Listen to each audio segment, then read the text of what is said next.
Il est linteau de ce lieu de cette église avec le sang de ton fils Jésus-Christ. Pour que lorsque l'ange de la mort passe et qu'il reste dehors et qu'il voit qu'ici il n'y a que des enfants de Jésus-Christ. Car le sang de Jésus-Christ protège. Car c'est en son nom ce matin que nous te prions. Continue à nous bénir, Seigneur, de manière à ce que l'on puisse faire ton service. Merci d'avance, Papa.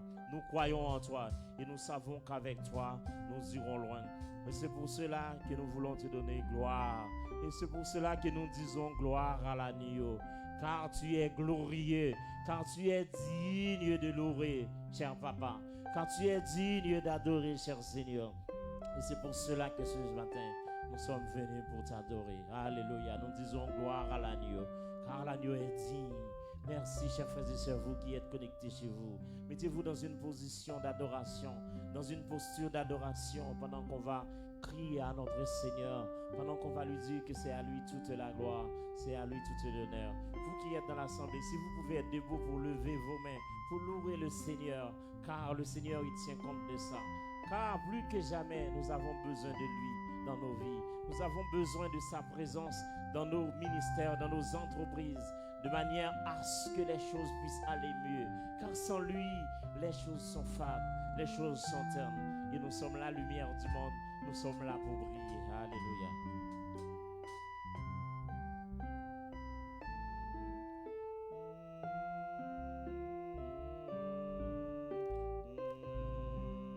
Chantons gloire, gloire, chantons gloire, chantons gloire, gloire à l'agneau. Chantons gloire, gloire, chantons gloire, gloire,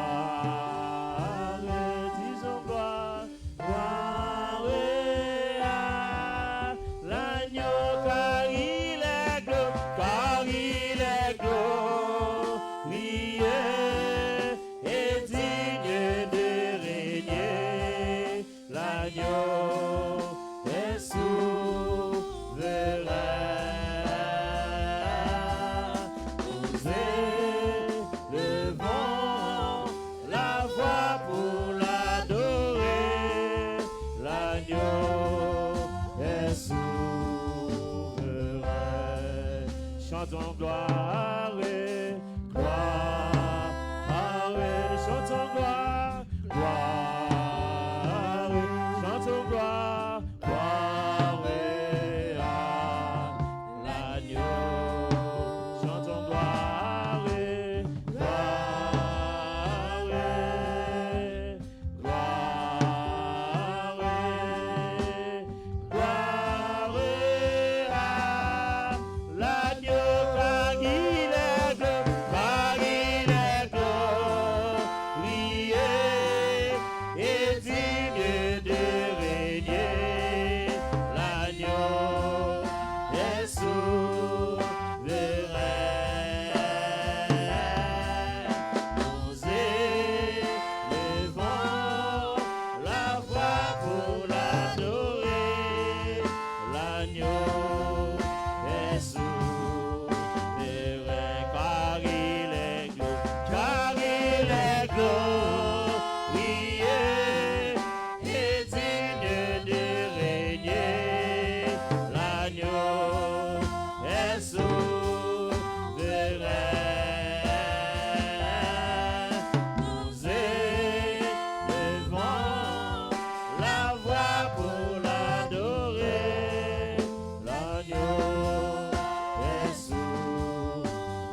Levez-moi pour dire ça. L'agneau est immortel.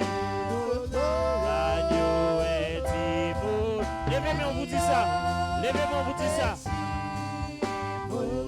L'agneau est immolé. Levez-moi pour dire ça. Levez-moi pour dire ça. Levez-moi pour dire ça. L'agneau est souverain.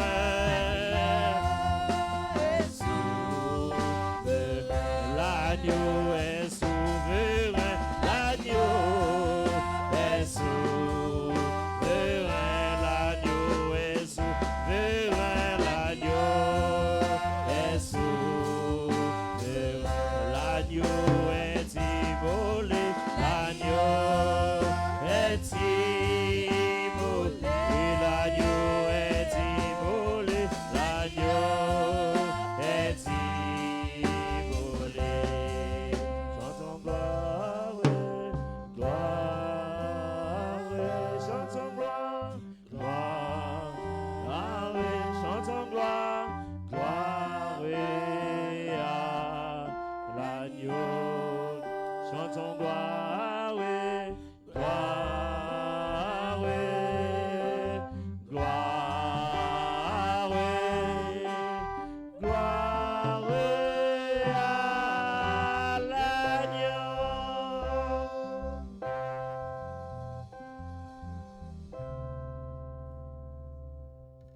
Dieu vous bénisse. Amen. Nous trouvons la lecture de la parole de Dieu dans le livre de Jacques, chapitre 1er, rêvé dans les versets 12. D'où viennent les luttes et d'où viennent les querelles parmi vous? N'est-ce pas de vos passions qui combattent vos membres? Vous convoitez et vous ne possédez pas. Vous êtes meurtriers et envieux. Et vous ne pouvez pas obtenir. Vous avez de querelles et des luttes. Et vous ne possédez pas parce que vous ne demandez pas. Vous demandez et vous ne recevrez pas parce que vous demandez mal. Dans le but de satisfaire vos passions. Adultères que vous êtes, ne savez-vous pas que l'amour du monde est inimitié contre Dieu? Celui donc qui veut être ami du monde sera ennemi de Dieu. Croyez-vous que l'Écriture parle en vain? C'est avec jalousie que Dieu chérit l'esprit, qu'il a fait habiter en nous. Il accorde au contraire une grâce plus excellente. C'est pourquoi l'Écriture dit: Dieu résiste aux orgueilleux, mais il fait grâce aux humbles. Soumettez-vous donc à Dieu. Résistez au diable et il fuira loin de vous. Approchez-vous de Dieu et il s'approchera de vous. Nettoyez vos mains, pécheurs. Purifiez vos cœurs, hommes irrésolus. Sentez votre misère. Soyez dans le deuil et dans l'âme. Que votre rire se change en deuil et votre joie en tristesse. Humiliez-vous devant le Seigneur et il vous élèvera. Ne parlez point mal les uns des autres. Frère, celui qui parle mal des frères ou qui juge son frère parle mal de la loi et juge la loi. Or, si tu juges la loi, tu n'es pas observateur de la loi, mais tu en juges. Un seul est législateur et juge, c'est celui qui peut sauver et perdre. Mais toi, qui es-tu? Qui es-tu qui juge le prochain? Parole du Seigneur.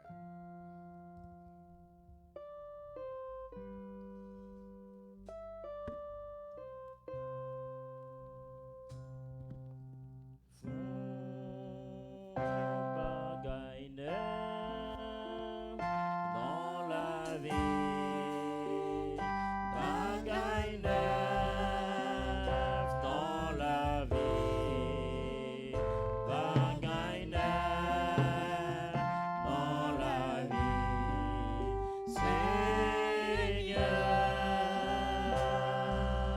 Seigneur, bagaille neuf dans la vie, oui papa, bagaille neuf dans la vie, oui Seigneur, bagaille neuf dans la vie, Seigneur, fort miracle neuf, fort miracle neuf, oui papa, dans la vie, moi Seigneur, miracle neuf dans la vie, miracle neuf dans la vie, c'est fort miracle neuf, fort miracle neuf dans la vie, oui papa, miracle neuf dans la vie, moi Seigneur, miracle dans la vie, c'est fort bagaille neuf, fort bagaille neuf, oui papa, dans la vie, cher Seigneur, bagaille neuf, oui papa, dans la vie, bagaille neuf, oui Seigneur, dans la vie, c'est fort miracle neuf, fort miracle neuf dans la vie, miracle neuf dans la vie, miracle neuf dans la vie, c'est fort miracle neuf, fort miracle neuf dans la vie, oui papa, miracle neuf, oui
c'est mettre la vie à.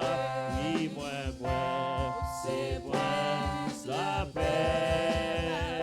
Oui, moi, quoi, qu'un tout, ou voyons, oui. Et moi, quoi, ou a régné 3 fois saint. Et moi, quoi, ou a régné, papa. Et moi, quoi, ou a régné tout puissant. Et moi, quoi, ou a régné 3 fois saint. Et moi, quoi, ou a régné roi des rois. Et moi, quoi, ou a régné roi des rois. Et moi, quoi, ou a régné tout puissant. Et moi, quoi, ou a régné tout puissant. Et moi, quoi, ou a régné Jéhovah. Et moi, quoi, ou a régné Jéhovah. Et moi, quoi, ou a régné 3 fois saint. Et moi, quoi, ou a régné 3 fois saint. Et moi, quoi, ou a régné 3 fois saint. Et moi, quoi, ou a régné 3 fois saint. Et moi, quoi, ou a régné tout puissant. Et moi, quoi, ou a régné tout puissant. Et moi, quoi, ou a régné, oui, moi, quoi, c'est mettre la vie à. Oui, moi, quoi, c'est prince la paix. Oui, moi, quoi, que tout pouvoir Yahweh. Moi, quoi, pouvoir régner. Et moi, quoi, pouvoir régner Yahweh. Et moi, quoi, pouvoir régner tout puissant. Et moi, quoi, pouvoir régner tout puissant.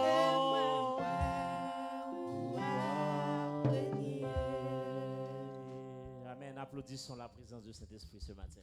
Applaudissons la présence de Dieu par le biais de son Saint-Esprit ici dans cette assemblée ce matin. Car nous sentons sa présence, car nous savons que lorsque 2 ou 3 se réunissent, Dieu est au milieu de nous. Jésus-Christ, notre intercesseur, il est toujours là de manière à intercéder pour nous, de manière à ce que Dieu pardonne nos fautes. Alléluia. Donc de manière à ce que Dieu pardonne nos fautes, car elles sont nombreuses. Qui est sans péché? Que celui qui est sans péché envoie la première pierre. C'est ce qu'a dit Jésus-Christ. Elle a dit, nous sommes tous péchés. Nous sommes tous péchés. Nous avons tous commis des péchés. Et ça, continuellement. Il est dit même dans les actions les plus insignifiantes, on peut commettre des péchés. Et c'est pour cela que Jésus-Christ nous a dit de rester toujours dans la prière, car le Saint-Esprit est notre guide. Il joue aussi ce rôle. Il n'est pas seulement là de manière à nous protéger, mais il est là aussi pour nous guider, car sa direction fait partie de notre protection, car il assainit nos pas, il prépare nos chemins de manière à ce qu'on ne trébuche pas. Et même si on tombe, c'est lui qui nous tend la main pour que l'on puisse se relever. Amen. Notre Seigneur, il est grand, il fait les choses en son temps et il fait les choses comme lui seul le souhaite. Il fait les choses comme lui seul voit, car le temps de l'homme n'est pas le temps de Dieu, car la volonté de l'homme n'est pas la volonté de Dieu, car Dieu a une façon de faire les choses qui étonne souvent, parce que lui, il n'agit pas selon ce que l'homme attend. Il agit selon ce qui est programmé dans sa science. Car la science de Dieu, c'est une science complexe. Il faut avoir l'esprit. Car Dieu est esprit et il n'y a que l'esprit qui peut déceler ce que font les esprits. Et l'esprit de Dieu, c'est l'esprit qui est toute puissante. Et c'est ce même esprit qu'il a mis sur nous, qui permet qu'aujourd'hui, nous, enfants de Dieu, on soit protégés. Donc nous vous accueillons dans le nom de Jésus-Christ de Nazareth, car à lui seul soit la gloire au siècle des siècles, car à lui seul est la louange, car à lui seul est l'adoration. C'est lui qui est là pour nous bénir, c'est lui qui est là aussi pour nous protéger. Et la sanctification vient de lui, car lorsqu'on est avec Dieu, on peut dire qu'on est saint, car nul ne peut voir le Seigneur s'il n'y a pas la sainteté. Mais quelle est la sainteté qu'on a aujourd'hui, notre frère et sœur? Est-ce que c'est une sainteté ponctuelle ou est-ce que c'est une sainteté qui est là de manière constante? Car de manière à éviter de commettre des péchés, il est nécessaire que l'Esprit de Dieu ne nous écarte pas. Et nous savons que lorsqu'on fait les choses n'importe comment, l'Esprit de Dieu s'écarte. L'Esprit de Dieu ne veut plus être avec nous lorsqu'on n'est pas dans la discipline. L'Esprit de Dieu ne veut plus être avec nous lorsqu'on est dans le désordre. Car l'ordre est dans la maison de Dieu. Car malheur à celui qui met les pieds dans la maison de Dieu et qui se comporte n'importe comment. Car diable a mangé, la distro, la fort rentrée. Est-ce que nous songeons longtemps pour les Haïtiens? Les nous en dehors, nous besoin qu'un béon poule. Qui ça nous fait? Nous mettons maïs depuis dehors pour la manger maïs jusqu'à ce qu'elle rentre dans la caille là. Et elle rentre dans la caille là, nous faisons même pas la souris. Et puis nous qu'un pour là, nous le manger. Mais Satan, c'est comme ça le fait. Libre distraction, libre opportunité, la montre certaines choses. Lorsque tu n'es pas concentré sur Dieu, Satan, il te distrait. Jusqu'au moment où la porte va être fermée sur toi. Mais sachez que Dieu ne fait jamais de mal à ses enfants. Le mal vient du diable. Ça ne peut pas provenir de Dieu. Et lorsqu'on crée une prédisposition, peu importe, bon, je vais dire une prédisposition spirituelle, parce qu'il y a l'esprit du diable, il y a l'esprit de Satan. Lorsqu'on crée une prédisposition spirituelle pour que Satan pénètre, Satan pénètre. Lorsqu'on crée une prédisposition spirituelle pour que l'Esprit de Dieu pénètre, pour que Dieu pénètre à travers son esprit, il pénètre. Alors, qui pénétrera dans ton monde? Qui pénétrera ton cœur? Qui habitera ton corps? Est-ce Dieu ou est-ce Satan, chers frères et sœurs? Donc j'espère que ce matin, vous avez compris que Dieu mérite toute la place, que nous devons nous concentrer sur lui. Et lorsqu'on fait le travail pour Dieu, c'est un travail qui est toujours difficile. Si vous ne rencontrez pas de problème, ce n'est pas un travail pour Dieu. Si vous ne rencontrez pas d'embûches, ce n'est pas un travail pour Dieu. Si vous voyez que les choses vont comme sur des roulettes, ce n'est pas un travail pour Dieu. Mais par contre, Dieu peut assainir ton chemin de manière à ce que les choses aillent sur des roulettes. Mais ce n'est pas au début. Parce qu'au début, ça pique. Ça pique. Il faut s'armer de sa ceinture et de sa cuirasse. Car c'est la guerre. Les choses ne sont pas faciles. Pourquoi? Et c'est parce qu'on combat Satan à chaque fois qu'on parle de Dieu. Chers frères et sœurs, je suis très heureux ce matin d'être une fois de plus avec vous. Et vous qui êtes à un endroit où l'on doit dire après-midi, ben je dis cet après-midi d'être avec vous parce que je sais qu'il y a des gens qui sont à l'étranger, qui suivent nos programmes. Pour eux, c'est le matin. Par exemple, nous avons sœur Hortense Valérie qui est connectée, mais pour elle, là où elle est, c'est le matin. Donc nous te saluons, notre sœur bien-aimée, dans le nom de Jésus-Christ de Nazareth. Et nous faisons un grand coucou de la spirituelle à notre sœur Marie-Lucie Rudma qui est connectée, qui nous suit. Et notre chère sœur infatigable, Carole, qui est là, qui suit le programme. Que le Seigneur te bénisse. Et nous demandons à notre Seigneur d'aller secourir les autres qui ne peuvent pas être là ce matin, qui restent à la maison. Et que là où ils sont la présence de Dieu aussi. Nous savons que la main de l'Éternel n'est pas trop courte pour atteindre qui que ce soit à n'importe quel endroit. Nous comptons sur lui. Nous allons passer, chers frères et sœurs, dans un moment de louange. Et on ne va pas rester pendant longtemps. On va chanter peut-être 2 chansons, mais on va démarrer avec une seule chanson. Je chanterai de tout cœur les merveilles de mon papa, car le Seigneur, il est puissant. Alléluia. Je chanterai de tout cœur. Moi, je décide de chanter de tout cœur les merveilles de mon papa Yahweh, car il m'a sauvé des ténèbres et il m'a délivré de tout péché. Car notre papa est fidèle, il ne nous abandonne jamais. Car nous n'avons rien à craindre, c'est lui qui nous libère. Alléluia. Et que le Seigneur continue à vous bénir.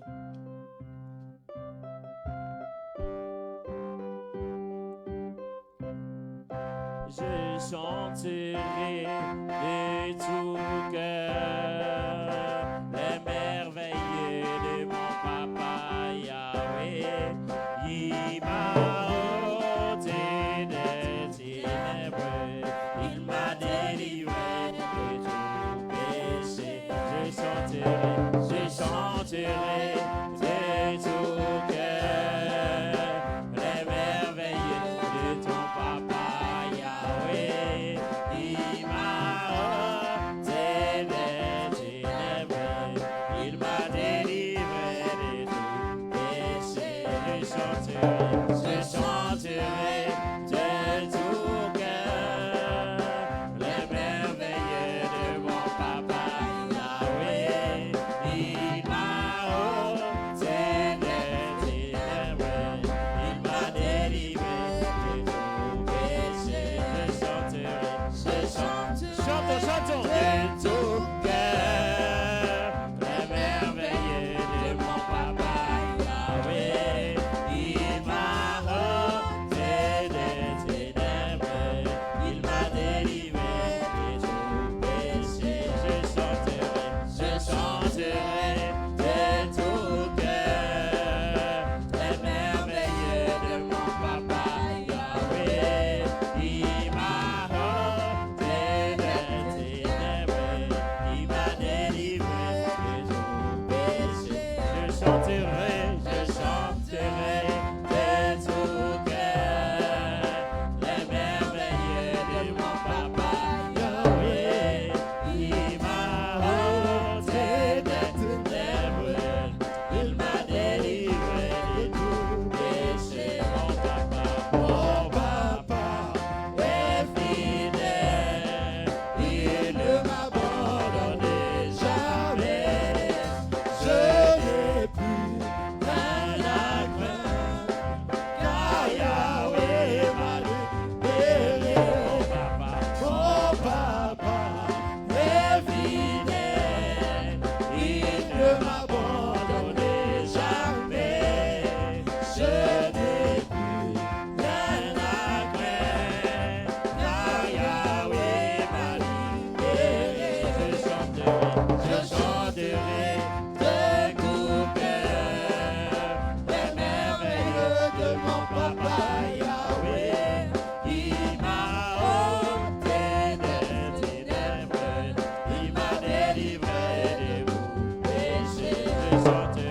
Je chanterai de tout cœur les merveilles de mon papa Yahweh. Il m'a ôté des ténèbres, il m'a délivré de tout péché. Mon papa est fidèle, il ne m'abandonne jamais.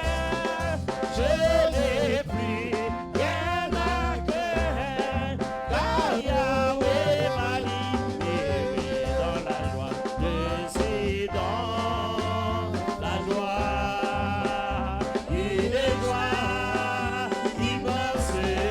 Je suis dans l'émotion, car Yahweh m'a libéré dans la joie. Je suis dans la joie, alléluia, une joie immense.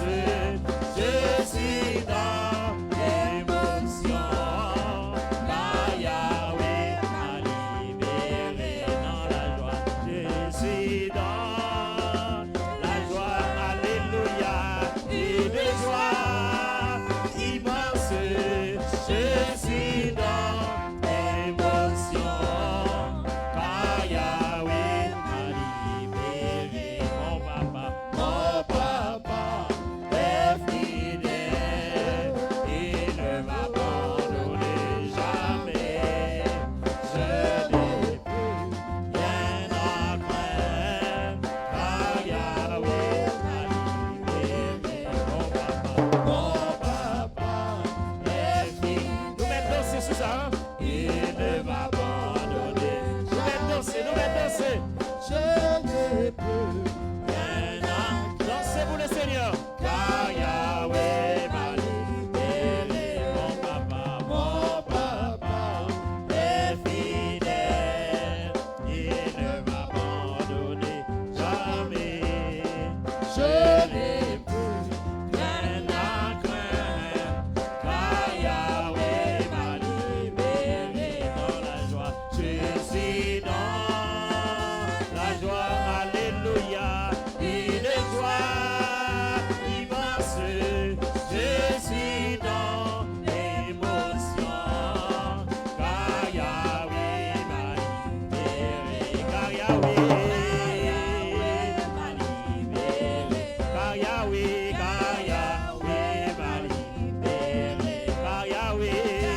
Papa,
Je vous salue vous tous dans le nom précieux de notre Sauveur et de notre Seigneur Jésus-Christ. Je vous salue tous, une fois encore, dans le précieux nom de notre Seigneur et notre Sauveur. Je sais que vous êtes très en forme en ce moment. Donc nous étions dans une bonne ambiance en train de louer Dieu. Même s'il y a beaucoup de monde qui n'est pas levé pour danser, mais le Seigneur, il est capable de nous faire danser, il est capable de faire tout. Donc sans plus tarder, mes frères et sœurs, nous allons passer au texte biblique que nous avons pour aujourd'hui. Nous allons lire dans le livre de Jonas. Nous allons lire dans le livre de Jonas. C'est Jonas chapitre 1er, verset 1 à 16. Jonas chapitre 1er, verset 1 à 16. Je lis pour vous. La parole de l'Éternel fut adressée à Jonas, fils d'Animati. Lève-toi, va à Ninive, la grande ville, et crie contre elle, car sa méchanceté est montée jusqu'à moi. Jonas s'éleva pour s'enfuir à Tassi, loin de la présence de l'Éternel. Il descendit à Jaffa et il trouva un bateau qui allait à Tassi. Il paya le prix du transport et s'embarqua pour aller avec les passagers à Tarsis, loin de la présence de l'Éternel. L'Éternel fit souffler sur la mer un vent impétueux, et il s'éleva sur la mer une si grande tempête que le bateau menaçait de faire naufrage. Les marins eurent peur. Ils implorent chacun leur Dieu. Ils jetèrent dans la mer les objets qui étaient sur le bateau afin de l'alléger. Jonas était descendu au fond du bateau, s'était couché et dormait profondément. Le capitaine s'approcha et lui dit: Pourquoi dors-tu? Lève-toi, fais appel à ton Dieu. Peut-être voudra-t-il penser à nous et nous ne mourrons pas. Puis ils se dirent à l'un à l'autre: Venez, tirons au sort pour savoir qui nous attire ce malheur. Ils tirent au sort et le sort tomba sur Jonas. Alors ils dirent: Dis-nous, qui nous attire ce malheur? Quelle est ton occupation et d'où viens-tu? Quel est ton pays et quel peuple tu es? Et quel peuple es-tu? Il leur répondit: Je suis hébreu et je crains l'Éternel, le Dieu du ciel qui a fait la mer et la terre.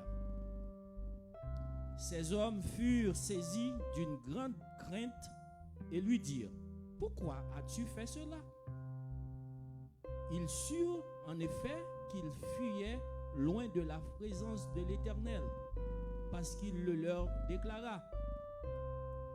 Ils lui dirent: Que te ferons-nous pour que la mer se calme envers nous?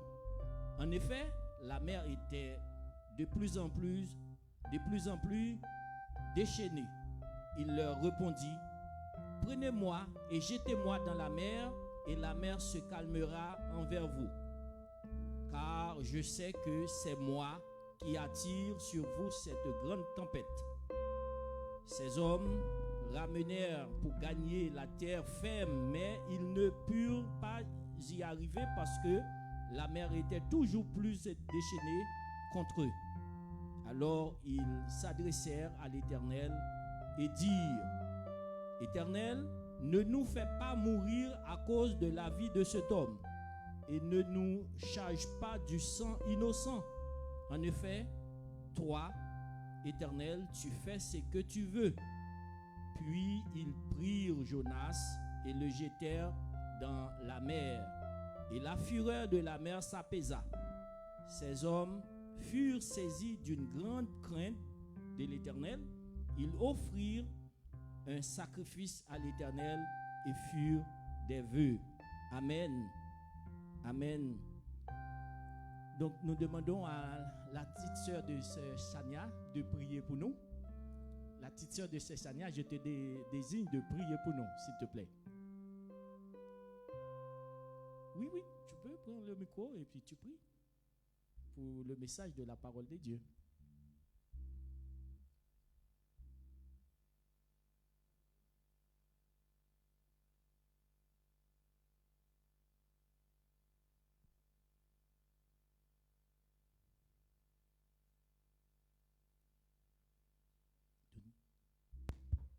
Donnez-là un bon micro pour nous, s'il vous plaît.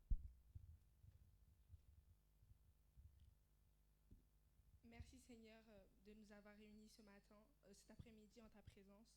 Merci Seigneur que chacun de nous entende ce message, que ce ne soit non le frère qui parle, mais toi qui parles en lui.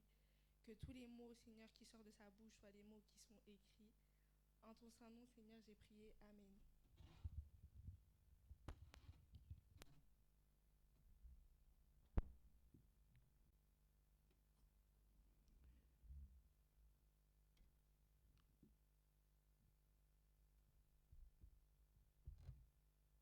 Nous allons traiter un sujet qui s'appelle, mes frères et sœurs, la vie de Jonas. Le but du livre de Jonas, montrer l'étendue de la grâce de Dieu qui destine le message du salut à tous les peuples. Auteur du livre de Jonas, c'est Jonas lui-même, fils d'Animatai, habitant de la ville de Galilée. Et la ville de Galilée se trouve à 5 km de Nazareth, ville de Jésus. Date de la rédaction du livre de Jonas, c'est 785 à 760 avant Jésus-Christ. Et le contexte de ce livre, mes frères et sœurs, c'est que vous savez que Jonas a précédé le prophète Amos dans le ministère prophétique et a vécu à l'époque du roi Jéroboam. Oui, il a vécu à l'époque du roi Jéroboam II. Il y a Jéroboam I et Jéroboam II, le roi du grand royaume du nord, le plus puissant. Et à l'époque, c'est 793 à 753. Ce empire-là était vraiment le puissant. Mais c'était avant Jésus-Christ aussi. Si vous lisez 2 Rois 14, versets 23 à 25. Vous savez que la Syrie était à cette époque. Donc c'est ce roi Jéroboam qui dirigeait la Syrie à cette époque. Et cet empire-là, donc c'était le pire ennemi d'Israël. Et il a même conquis en 722. Oui, donc il a même conquis Israël en 722 avant Jésus-Christ. Jonas est très certainement un homme de Dieu. Comme il le déclara à ses compagnons de voyage, il craint Dieu, l'Éternel Dieu des cieux, qui a fait la terre et la mer. Sa magnifique prière du chapitre 2, inspirée des psaumes,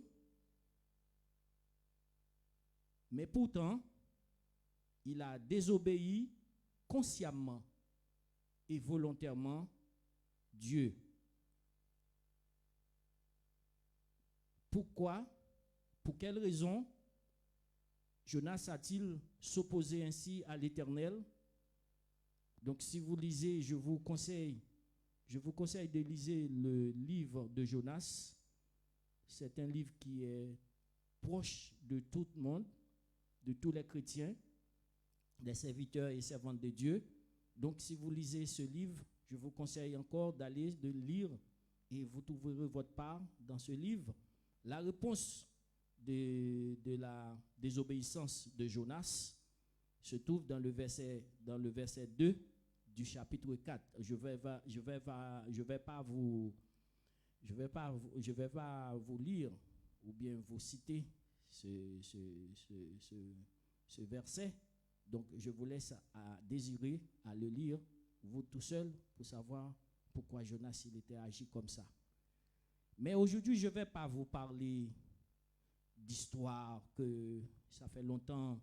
Ce n'est pas la première fois que vous entendez parler de Jonas. Vous entendez parler de Jonas bien longtemps parce que vous n'êtes pas chrétien d'aujourd'hui. Donc, le livre de Jonas, c'est un livre qui fait d'actualité. C'est un livre d'historique. Ce n'est pas quelque chose d'ordinaire. Donc, ce qui se passe dans le livre de Jonas, c'est très important. Il faut le vérifier, il faut le garder, il faut le voir. Donc, mes frères et sœurs et mes amis dans le Seigneur, je vais vous parler vraiment du caractère de Jonas. Je vais vous parler du caractère de Jonas.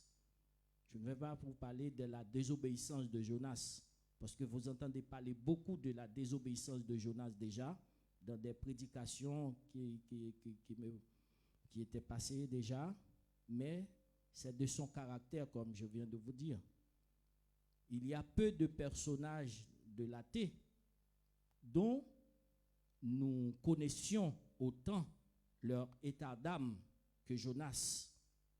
Nous pouvons lire en lui comme dans un livre ouvert. Et ce que nous voyons qui ne nous plaît pas, c'est son comportement. C'est le comportement du prophète de Jonas. Ça nous rappelle, nous aussi, nos propres comportements, nos attitudes égocentrisme envers les autres. Nous allons voir les sept caractéristiques du prophète Jonas.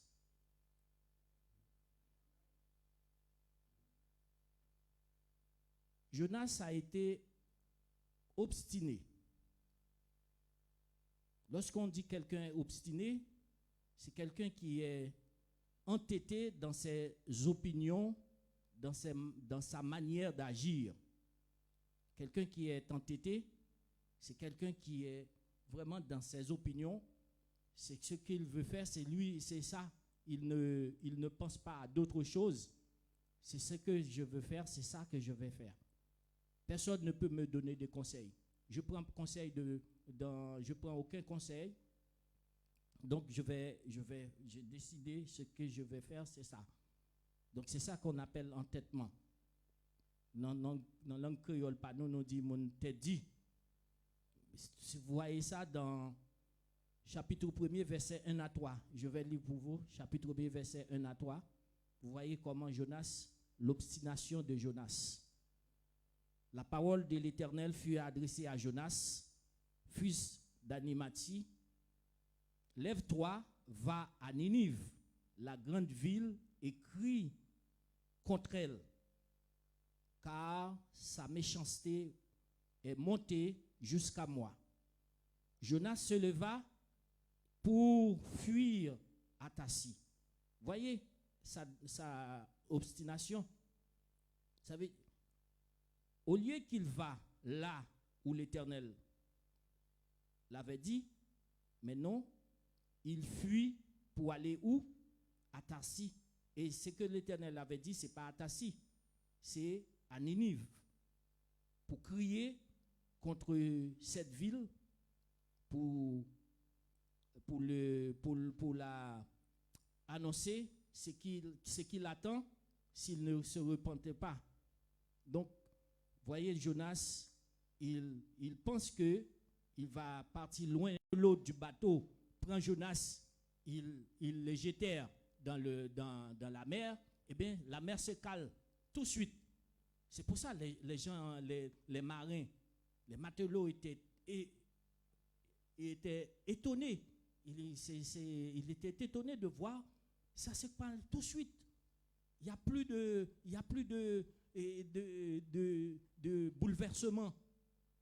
Donc, il peut avancer. Le bateau peut avancer. Donc ça veut dire que maintenant, l'Éternel, vous savez que il y a des gens qui disent c'est une baleine, où il y a beaucoup. Mais la Bible n'a pas dit c'est une baleine. La Bible, elle a bien dit c'est un grand poisson. Donc l'Éternel, il a fait un grand poisson venir engloutir ou bien avaler Jonas. Et donc, Jonas dans le ventre du poisson. Donc, il priait. Il priait, mes frères et sœurs. Donc, vous voyez, il n'y a pas d'endroit, mes frères et sœurs, si vous me suivez, il n'y a pas d'endroit que vous ne pouvez pas prier. Si vous ne priez pas, donc ça t'a dit que c'est vous qui le désirez. Vous désirez pas prier, vous voulez pas prier, eh bien, vous priez pas. Mais voyez l'exemple de Jonas, il est dans le ventre du poisson, eh bien, il priait. Il priait. Donc, on ne va pas lire tout du verset 1er au verset 9 au chapitre 2, mais je vous laisse à désirer pour regarder la prière de Jonas. Donc, c'est des prières qu'on doit imiter nous-mêmes. C'est des prières qu'on doit imiter. La prière de Jonas pour qu'on demande à Dieu son secours. Jonas était un homme obéissant. Mais c'est comme si je fais le contraire, parce que je disais qu'il était désobéissant. Je vais pas vous parler, parce que depuis avant, je vous disais que je ne vais pas vous parler de la désobéissance de Jonas, je vais parler de son caractère aujourd'hui. Donc, il était désobéissant et obéissant aussi. Voyez, le chapitre 3, verset 3 à 4. On va lire ça tout de suite parce que ce n'est pas beaucoup. Le chapitre 3, verset 3 à 4. Vous voyez comment il était obéissant.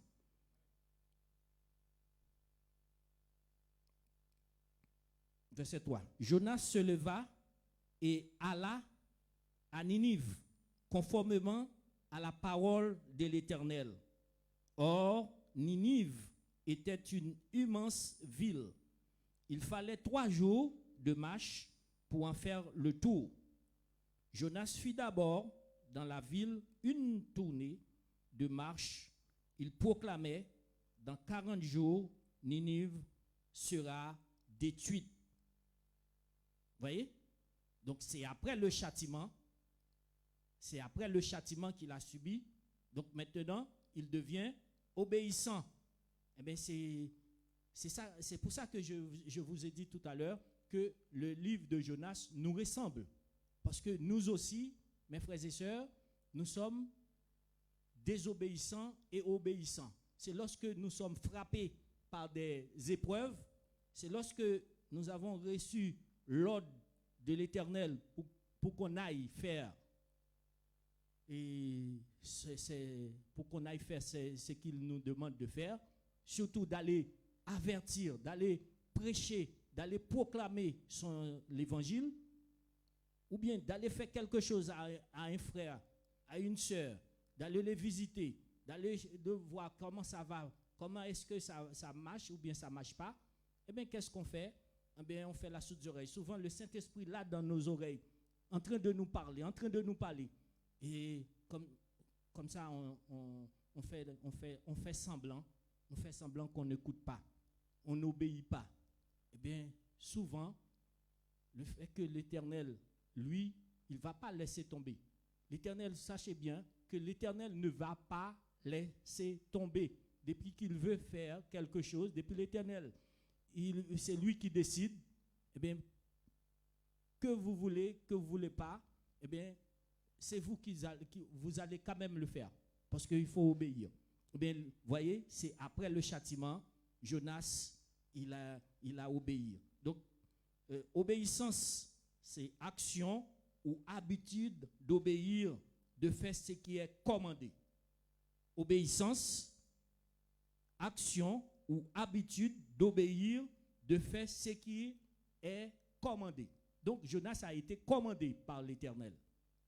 Allez avertir, allez prévenir, allez prêcher, dire aux Ninivites que s'ils ne se repentent pas, eh bien, voilà ce qui va arriver. Parce que l'Éternel ne vous frappe pas avant que vous soyez avertir, prévenir.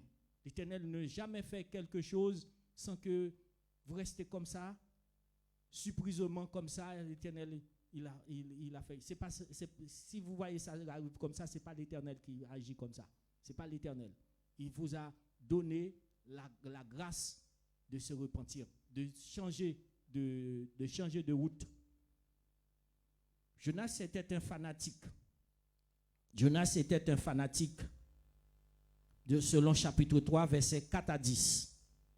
Encore, je vous laisse à désirer. Celui qui est fanatisme, il a une passion, une admiration intense pour quelqu'un ou quelque chose. Donc c'est là que je vous dis que Jonas est un juif. Il aime très très bien son peuple. Donc le fait que les Ninivites, ce sont des gens cruels, ce sont des gens c'est un peuple qui a une puissance, qui est capable de écraser tout ce qui est en face de lui. Eh bien, et Jonas savait qui sont les Ninivites. Il savait qui sont les Ninivites. Eh bien, Jonas, le fait qu'il ne veut pas aller là-bas, eh bien, ça montrait que il préfère, il est fanatique de son peuple. Il ne veut pas que les Ninivites échappent à ce que l'Éternel prévoit pour eux. Donc, on appelle ça quelqu'un qui est fanatique. Donc, je suis fanatique de quelque chose, rien ne peut me bouger, il est plus bon que tout. Et pour finir, le 7e point, mes frères et sœurs, Jonas était un homme égoïste. Égoïste, c'est quelqu'un qui se montre déçu de voir. Ouais. Égoïste. Jonas était égoïste. Donc, son égoïsme se montre déçu de voir les Ninivites se repentir. Donc, selon chapitre 4, verset 1. Le chapitre 4, verset 1, Jonas le prirent très mal et furent irrités. Verset 1, chapitre 4, verset 1, Jonas le prirent très mal et furent irrités. Il prit à l'Éternel en disant, à l'Éternel, n'est-ce pas ce que je disais quand j'étais encore dans mon pays? C'est ce que je voulais éviter. Vous entendez bien? C'est ce que je voulais éviter en fuyant à Tassi. En effet, je savais que tu es un Dieu de grâce, de compassion, lent à la colère et riche en bonté, et qui regrette le mal, que tu envoies. Est-ce que vous entendez bien, mes frères et sœurs?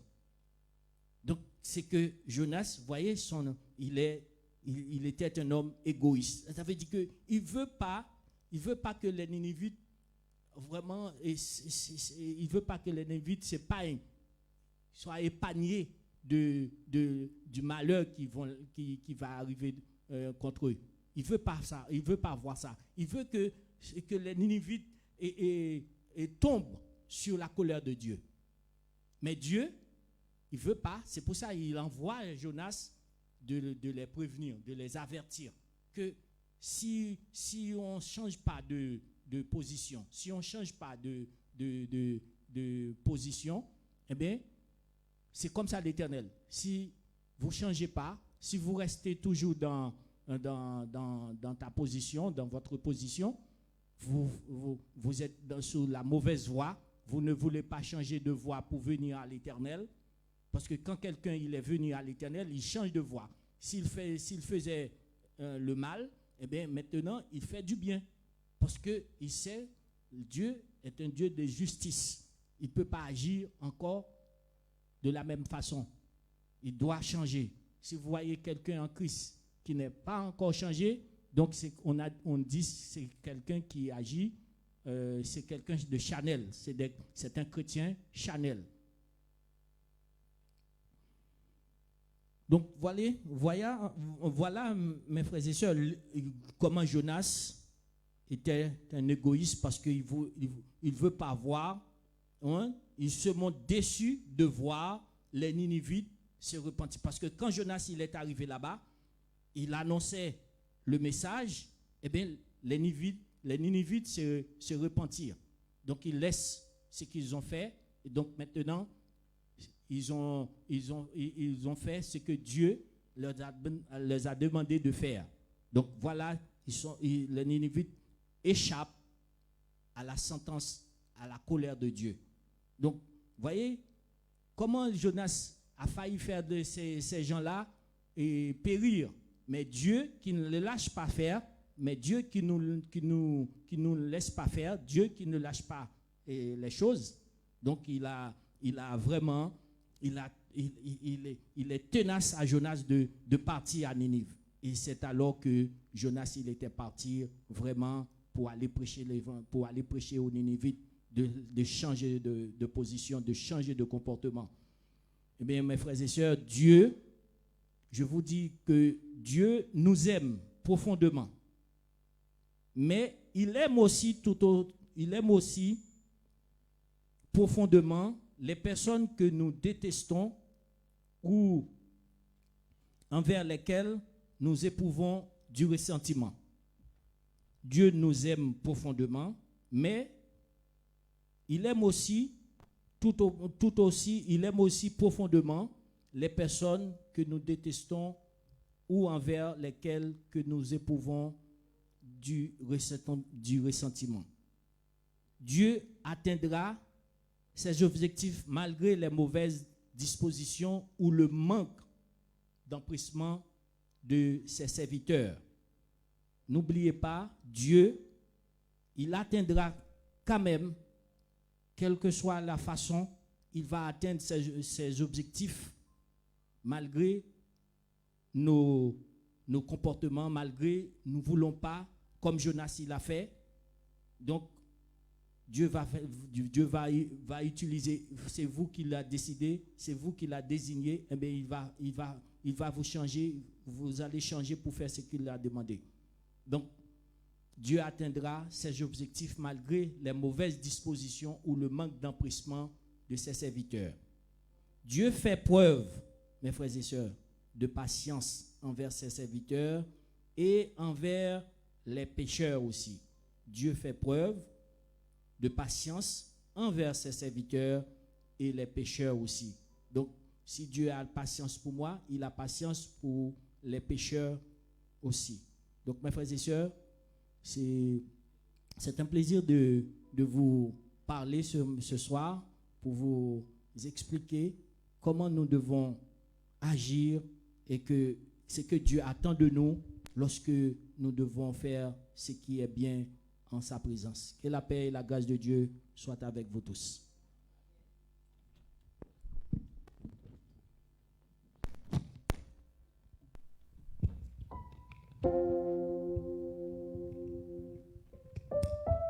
Tu fonds la mer et je peux la traverser. Mes peurs se noient dans ton amour. Tu m'as sauvé, alors je peux chanter. Je suis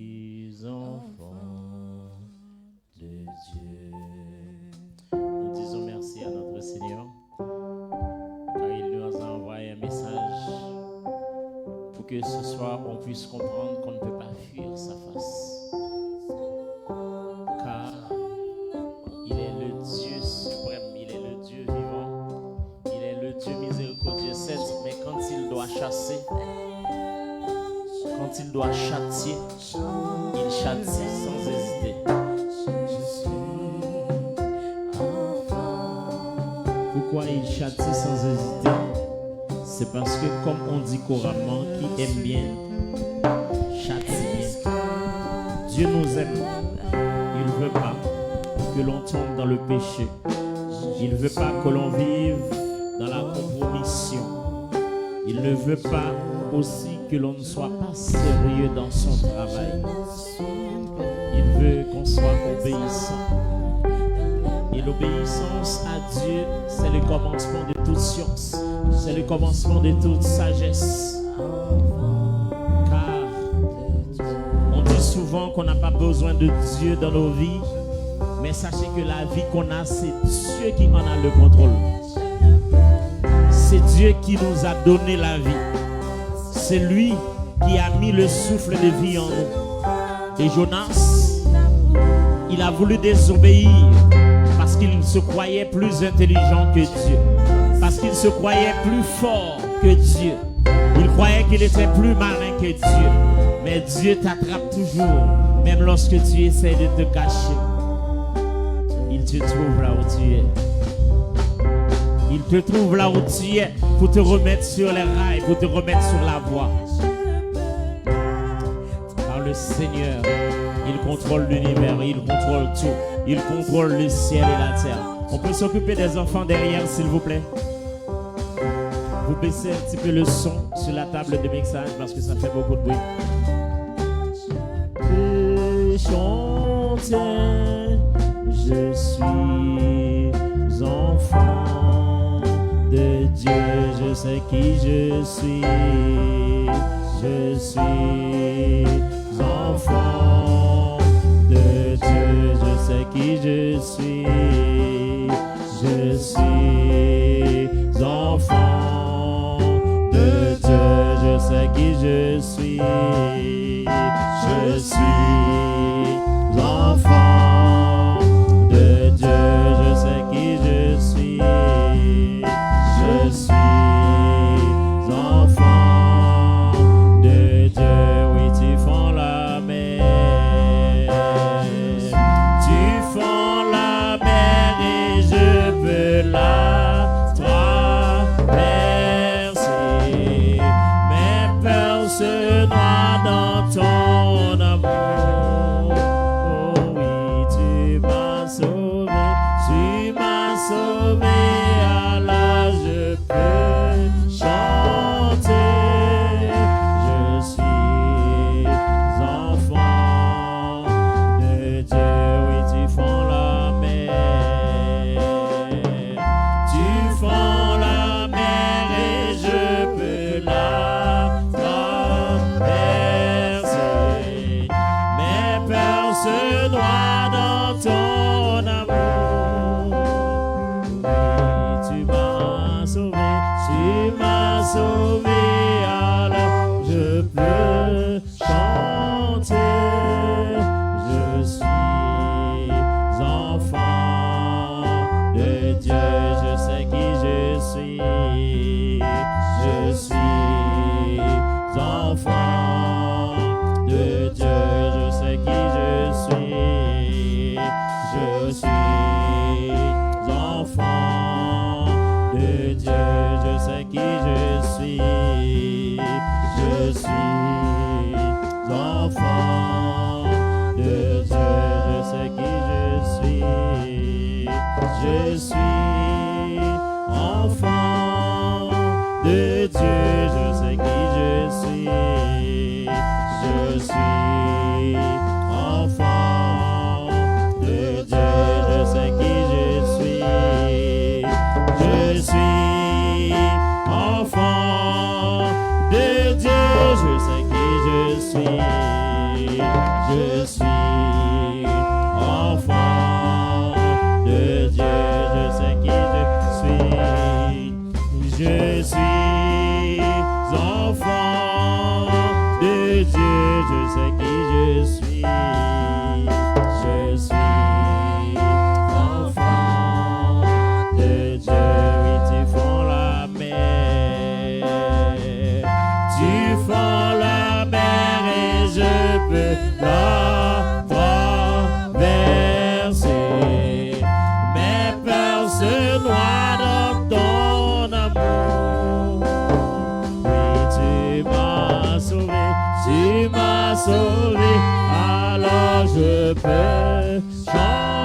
sais, je suis enfant de Dieu.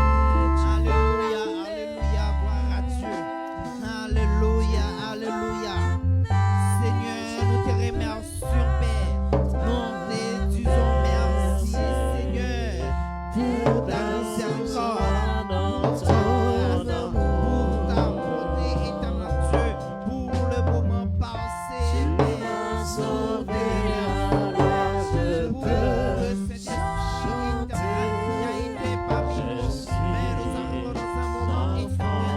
Oh, nous allons célébrer, nous te demandons, Père, dans le nom de Jésus, de nous accompagner, Père, de nous aider, éternel Dieu, parce que tu as dit dans ta parole, tu connais notre mort, que tu connais notre arrivée. Et bien, en ce moment même, Père, nous te demandons de nous accompagner jusqu'au jour de notre mère respective. Nous te prions, nous salvons sur ton nom. Oh, Jésus, Je suis Jésus, nous recevons la paix, la douce communion intime du Saint-Esprit. Soyez demeure dans le cœur de chacun de nous, dès à présent et à perpétuité. Alléluia, Père, que Dieu nous bénisse. traversé, mes peurs se noient dans